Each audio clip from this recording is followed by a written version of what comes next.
Hi అండి. Happy Monday.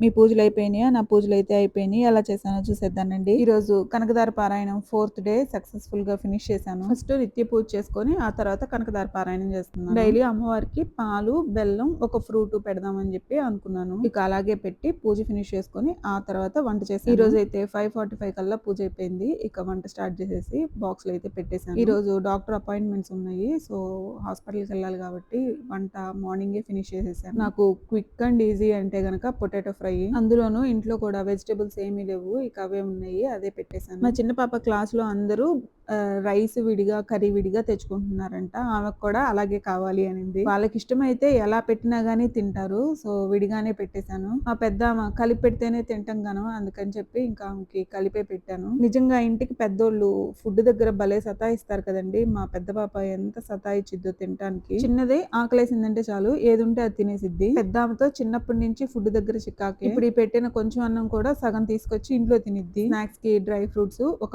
Apple పెట్టేసాను. బస్‌లో తింటారు అని చెప్పి బాదము, వాల్‌నట్స్ నానబెట్టినయి ఇచ్చేసాను. ఇలా అయితే వాళ్ళ లంచ్ బాక్స్‌లు ప్యాక్ చేశాను. ఇంతకీ ఈరోజు మీ కిడ్స్‌కి ఏం ప్యాక్ చేశారో కామెంట్ చేయండి. బాయ్.